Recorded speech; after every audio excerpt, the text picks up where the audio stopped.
I wasn't supposed to see Vince's phone. That's the part that sticks with me, even now.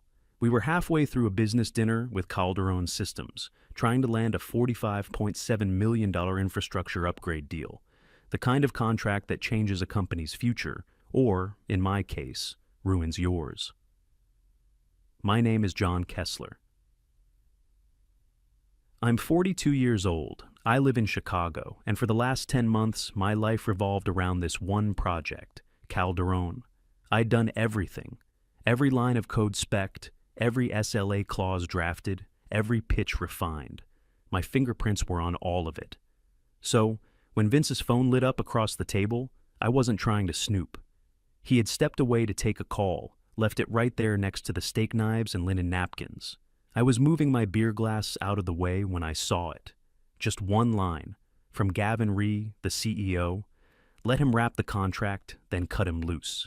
I blinked, thought maybe I misread it. But no, those words didn't leave much room for interpretation. Let him wrap the contract, then cut him loose. The world kind of tilted sideways. I sat there, still as stone, while the waiter floated over and topped off my wine. The VP of purchasing from Calderon raised his glass and said something about a toast to John's strategic oversight. I don't even remember what I said back, just that I smiled, nodded, and felt my stomach turn cold. Vince came back all charm, sliding into his seat with that salesman's smirk he wore like a uniform. He probably thought he was subtle, but I caught the flicker in his eyes when he saw me glance down at the phone, saw the screen dark and face up. He knew I'd seen it, and for the rest of dinner, it was just a play, a performance. Everyone laughing, clinking glasses. The CTO even made some comment about how John's been the MVP of this whole engagement. I tried to laugh. Vince's jaw tightened around his wine glass. I kept thinking, how long had this been planned? Since Q3? Since Petrolin? Since I turned down that lateral move in February because Vince said, "We need you on Calderon. You're the only one who can land this." Now I knew why. I wasn't being sidelined. I was being used. They needed me to carry the deal across the finish line. And then I was gone. I made it through the dessert course without saying a word. Nodded politely as Calderon's VP stood to leave. Shook hands. Thanked them for the opportunity. Then I walked out into the Chicago night, past the valet, past the warm glow of the restaurant's windows, and just kept walking. I didn't go home. I ended up at Lake Michigan, just staring at the water like it might have answers. That was the night I realized it wasn't just betrayal. It was strategy. Planned, deliberate. And Vince? He wasn't just riding shotgun. He'd been steering the whole time. I didn't sleep that night. I sat on the edge of my bed in the dark, laptop open, half a bottle of Glenlivet beside me. The message kept flashing through my head like a slow explosion I couldn't stop reliving. Let him wrap the contract, then cut him loose. That was it. 10 words that made the last 10 months feel like one long, elaborate setup. And the worst part, once I saw it, I couldn't unsee the rest. Fairlight. That was 3 years ago. My boss had gone on sabbatical, one of those soul-searching breaks guys in senior leadership always got when they needed to hide from burnout. I took point on a complex cloud migration for Fairlight International. 6 weeks in, they were calling me directly. I was leading calls, drafting proposals, troubleshooting overnight outages. When the project closed, Vince got the promotion. Not even a nod in my direction. Team effort, they said in the all-hands meeting. Vince stood there with that modest smile of his, accepting congratulations for work he couldn't even spell. That should have been the first clue. Then Petrolin, the project that ate most of 2022. I led the discovery sessions, built the prototype demo from scratch, even flew to Houston twice on my own dime because procurement didn't move fast enough to approve travel. When I asked about a move up, HR said I was too valuable to shift, said they needed me where I was. Vince called it a short-term hold. That was over a year ago. 6 months back, I put together a full pitch deck for a director role, detailed metrics, testimonials from clients, even mentorship numbers. I submitted it through the official channel, scheduled time with HR, even did a mock panel with my old manager. Nothing came of it, not a no, just silence. A month later, I overheard someone from ops say leadership didn't think I was collaborative enough, too self-contained, whatever that meant, too self-contained. You know what that means in corporate speak? It means he does the work but doesn't play the game, doesn't golf, doesn't gossip, doesn't brown nose, just delivers. And apparently, that makes you expendable. My phone buzzed around midnight. It was my mom. She always seems to know when something's wrong, some invisible threat I can't explain. I let it ring twice before answering. Hi, Ma. Hey, sweetheart. Couldn't sleep. Thought I'd check in. You okay? I stared at the screen for a second before answering. Yeah, just a long day. We had a client dinner. You sound tired. I'm fine, really. She didn't press. She never did. Just said she'd pray for rest and told me to eat something green tomorrow, then hung up. I closed my laptop, sat there in the dark, and that's when the email came in. Subject, confidential, Q4 org restructure. From Gabe Thomas, sent 12:14 a.m. I opened it on instinct. Gabe had access to things he wasn't technically supposed to. Calendar holds, early drafts, org planning decks. He was my assistant in title, but in practice, he was a firewall. Loyal, thou sharp, thou quiet. The PDF loaded. It was a slide deck. Syntex Strategic Org Optimization, Q4. I skimmed the first couple of pages. Mission, cost alignment, synergy. Then I hit slide 7. Leadership realignment, phase 1. There he was, Vince, promoted to executive lead, client acceleration strategy. Effective November 1st. And me, nowhere. Not a name. Not a placeholder. Not even a mention in the transition notes. Just like that. Gone. I sat back, the room suddenly colder than it had been 5 seconds earlier. They weren't just passing me over. They were phasing me out. Clean, quiet, efficient. I opened Slack. Gabe was still green. Me. How long have you had this? Gabe. 2 days. Was waiting to see if you wanted to fight or finish something. I stared at that reply for a long time. Fight or finish. I didn't reply, because the truth was, I had nothing left to lose. No promotion to chase. No more illusion of next quarter. No more loyalty to a system that had been draining me dry for 3 years while pretending I didn't exist. And somewhere in that silence, a switch flipped.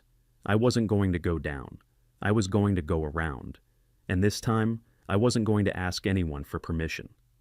2 months before any of this, before the message on Vince's phone, before the Q4 restructuring file, before the sleepless nights and the slow-burning realization that my career was being erased, I had lunch with Kyle Benson. At the time, I thought it was just a touch base, one of those grab lunch talk roadmap things. CTOs do that when deals start creeping toward close. Show a little face, get a read on the room, stay visible. We picked a quiet Italian place near the Loop, the kind of spot where you get a little glass of Pellegrino, whether you ask for it or not. Kyle was already there when I arrived. Sport coat draped over the chair, phone on silent, no laptop. That should have tipped me off. He smiled when he saw me. John, he said, standing to shake my hand. Good to see you. You look tired. I smiled back. Comes with the territory. We ordered chicken parm for him, spinach ravioli for me, and started off with light talk. Timelines, integration risks, Calderon's cloud strategy, stuff I could recite in my sleep by that point. But halfway through, over a shared plate of breadsticks, Kyle leaned forward. Can I ask you something? I nodded. Of course. Why are you still working under someone like Vince? That caught me off guard. I half laughed, trying to deflect. We share the load. He handles the executive stuff. I do the technical planning. It works. Kyle didn't blink. Sure it does. For him. I went quiet. He let the silence sit a second before continuing. We've been watching this deal for 10 months. Every model, every deliverable, every quarterly update. It's had your fingerprints on it, not his. I shrugged, half out of habit, half out of discomfort. It's a team effort. He gave a small, dry laugh. Come on, John. We've been in rooms with Vince solo. You know how many of those deals we greenlit? I didn't answer. 0, he said. Not one. Every proposal he sent without you, sloppy, unbalanced. No attention to risk mitigation, no client empathy, no scalable architecture. But your work? He nodded like he already knew what he was about to say was going to stay with me. Your work is clean, strategic, smart without being arrogant. That last budget reconciliation, that was art. You negotiated our CTO advisory access clause better than our own legal team. I tried to wave it off. No, he interrupted gently. Listen to me. You're the reason we stayed in this RFP cycle. We knew it was you behind the numbers. I looked down at my plate. I didn't know what to say. Kyle sat back, gave me space, then added, "Look, I'm not here to recruit you. That's not what this is." I raised an eyebrow. "But when you ever decide to build something of your own, you'd have our backing. No red tape, no layers of approval. We'd write the check." He said it like it was a casual thing. Like offering to fund someone's escape from a sinking ship was just normal lunchtime conversation. I made a joke, something forgettable, tried to change the subject. He didn't push, but the words stuck for weeks. I kept replaying it in my head. If you ever build something of your own, we'd back it. It had sounded impossible back then, like he was being polite, like a compliment with no expiration date. But now, with everything unraveling, the backroom restructuring, the planned exit, the fake promotions, it didn't sound so far-fetched anymore. I hadn't thought I'd need a lifeboat. Not until I realized the ship I was on was already on fire. After that lunch with Kyle, something shifted in me. It wasn't rage, it wasn't even grief, it was clarity. I'd spent a decade waiting for the next rung on a ladder that was never built for me. Now, for the first time, I saw a way out. Not a promotion, not a transfer, a clean exit. So I started small. Late at night after work, I'd crack open my laptop with a black coffee and a VPN, LLC filings, tax structure comparisons, Delaware versus Nevada incorporation. The kind of stuff that's invisible until it's suddenly everything. I use burner logins, incognito mode, personal Wi-Fi only. I was still technically Syntech's golden boy, and I wasn't about to give them a reason to peek over my shoulder. I needed help, though, someone who knew the inner gears of this company better than me. Enter Hal Ridgman. Hal had been Syntech's compliance officer up until 2 years ago, when he resigned after calling out a shady overseas procurement scheme tied to an executive's cousin. He didn't take the fall. He walked away with his dignity and a very quiet settlement. I found him consulting for a boutique risk firm in Evanston. We met at a Vietnamese spot that didn't ask questions and poured strong iced coffee. "I'm not looking to make trouble," I told him after we sat down. "I'm building something clean." Hal sipped his drink, then leaned forward. "You want a company," he said, "but you also want a shield." "Exactly," he nodded. "We'll do a holding structure, something plain. No logos, no LinkedIn, no trail back to you. We'll park it under a secondary LLC, different state, different registered agent. We called it R&R Developments, the blandest name we could think of. Hal filed the paperwork, looped in a tax attorney he trusted, and walked me through opening a business account at a credit union outside the city. I used my middle name on all the documents. No domain, no branding, just bare bones infrastructure, a place to breathe. Meanwhile, I worked my day job like nothing had changed. I sent calendar invites, joined project stand-ups, even kept coaching the intern program. But every night, I was somewhere else, wireframing architecture for a company no one knew existed. Then one night, about 3 weeks in, I was in the server room backing up a handful of architecture maps I'd written for Calderon. Real technical work, not just pitch fluff.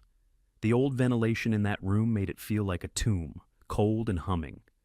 That's when Gabe walked in. He didn't say anything at first, just leaned in the doorway with a protein bar in one hand, watching me work. "You're not supposed to be in here after 10, he said. I turned. "Neither are you." He smiled. "True." There was a pause, then he stepped inside, closed the door behind him, and walked over to the rack beside me. "I figured it out," he said softly. "You're leaving." I didn't answer. He nodded to himself, like that confirmed everything he'd been wondering. "Whatever this is, I'm in." I stared at him. "You don't even know what I'm building." He shrugged. "Don't need to. I've been watching. This company's been draining you for years. I've got eyes, man." Then he reached into his bag and pulled out a USB stick, slid it across the table. "Everything you created the past 18 months, he said. Slides, models, architecture plans, pitch decks, all scrubbed. No Syntec headers, no timestamps. Metadata clean, no logins, it's yours." I looked at him, speechless. "I figured you might need a backup before they try to make you disappear." I didn't know what to say. After years of doing it alone, of quietly swallowing every slight, every stolen idea, every not right now promotion, I wasn't alone. He clapped me on the shoulder. "No one sees what you've done here, but I do. And if you're building something new, I want in." That night, I left the server room with more than a backup. I had something else, a witness, a partner, maybe even a future. This wasn't revenge. This was rescue. I was building the exit I didn't know I'd need, and I wasn't the only one who wanted out. 2 weeks later, I sat alone in conference room D, the one with no windows, no clocks, and the worst overhead lighting in the building. Just me, a stale cup of coffee, and a laptop with the final contract open on the screen. Calderon AI Full Stack v18.pdf. I'd named every version myself, 17 before this one. This was the cleanest, the tightest, the most bulletproof architecture we'd ever pitched. If I hit send, Calderon would sign. It was ready. I had built it that way, and that's why I didn't move. I stared at the blinking cursor beside the file name for almost an hour. My finger hovered over the trackpad, ready to click send, not to Calderon, but to Vince, Gavin, and the legal team for internal routing. That was protocol. That was what they were waiting for. I leaned back and closed my eyes. They needed my signature to close the deal. That's what was holding them back. Not Vince's title, not Gavin's vision. Me, my work, my authorization. 10 months of meetings, engineering specs, pricing architecture, third-party vendor vetting. All of it funneled down to one final, approved by John Kessler.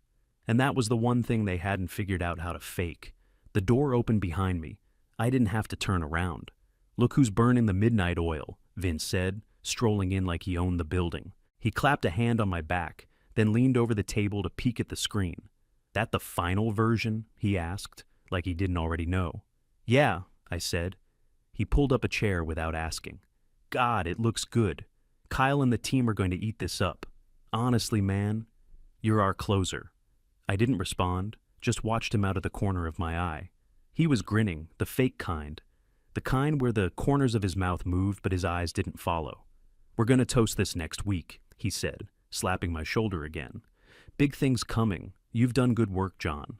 Then he stood, gave me one last nod, and walked out. And just like that, it hit me.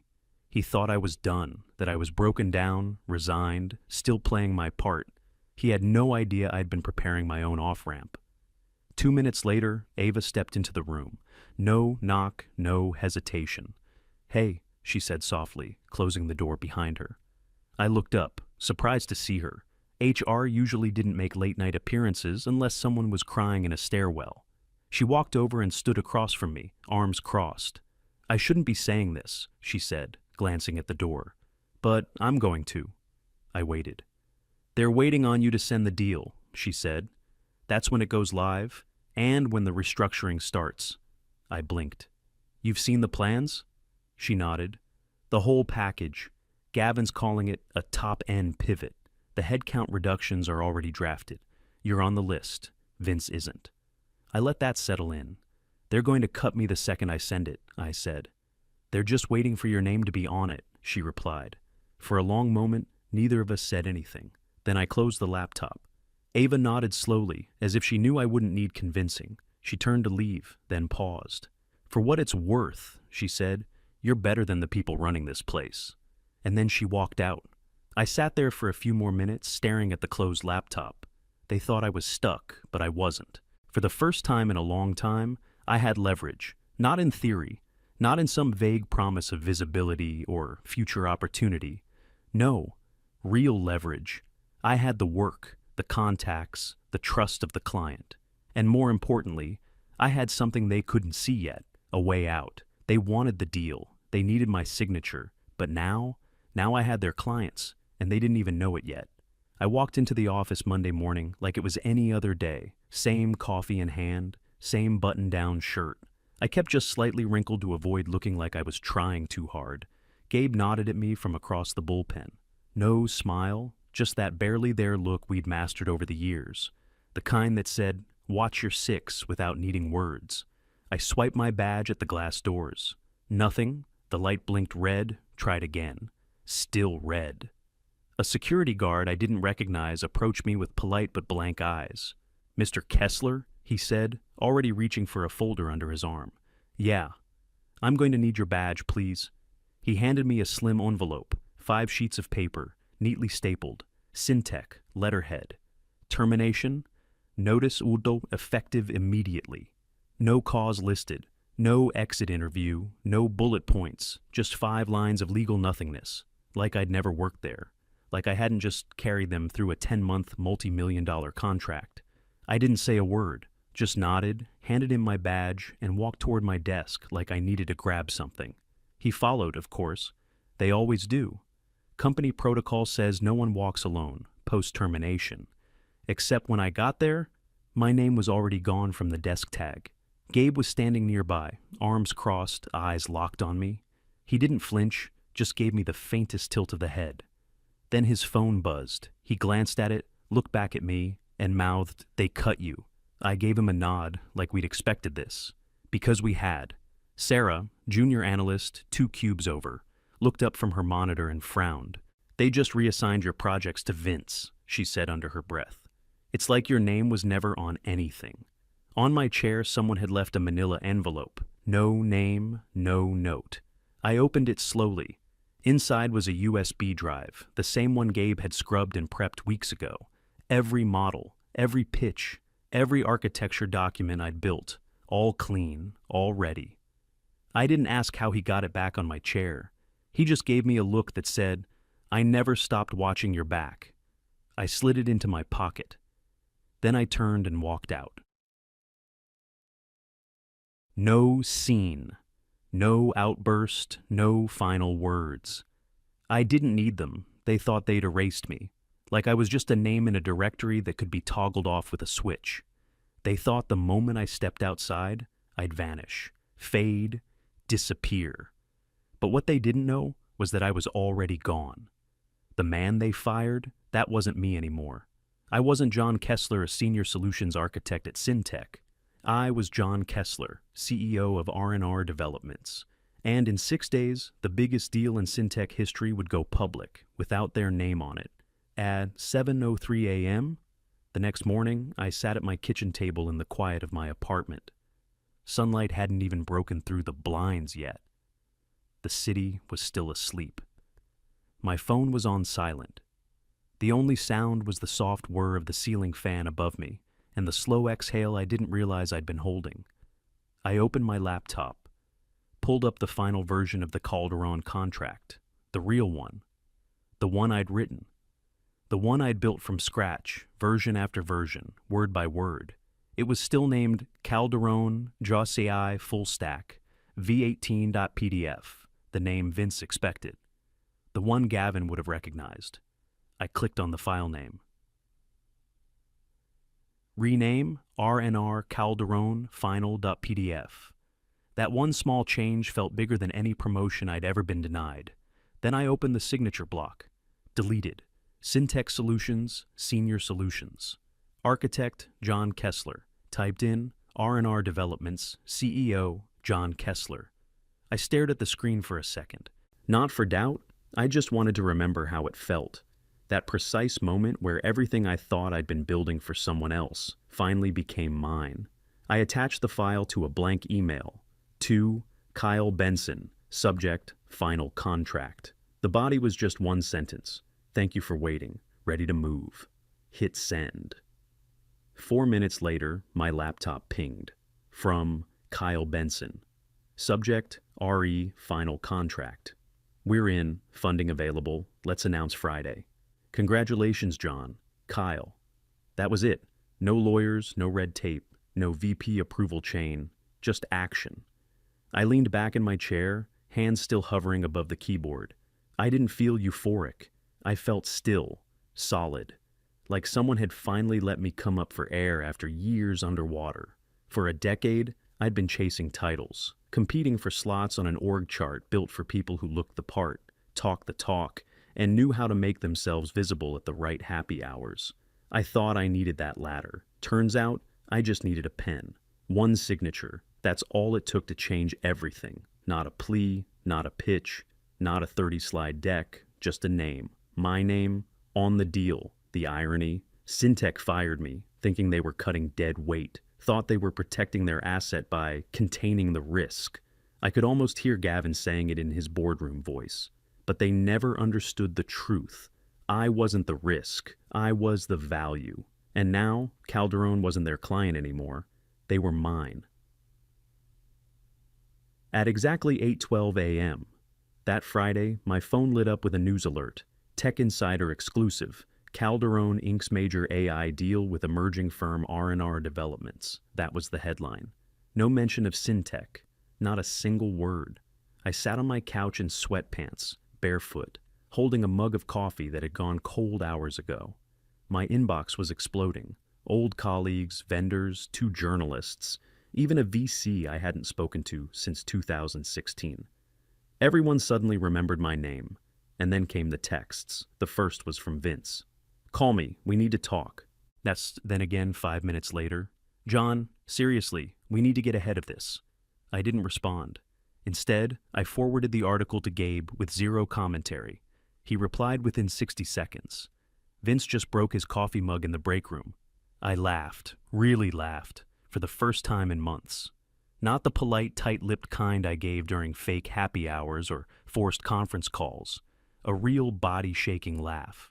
It felt like exhaling after holding my breath for too many years. Syntech had been hit straight in the chest. Their golden deal, the one they'd been dangling in investor meetings and internal forecasts, was now flying someone else's flag. Mine.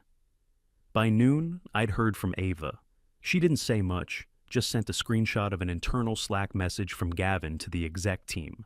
Find out who R&R Developments is. Yesterday. Too late. By then, Kyle had publicly tagged me in the Calderon press release on LinkedIn. Proud to partner with R&R Developments and its visionary founder, John Kessler.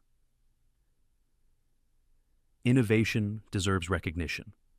More to come. Over 1,000 likes. Comments from tech execs, former clients, even competitors. Half of them pretending they had always known I was one to watch. Funny how quickly people switch sides when the logo changes.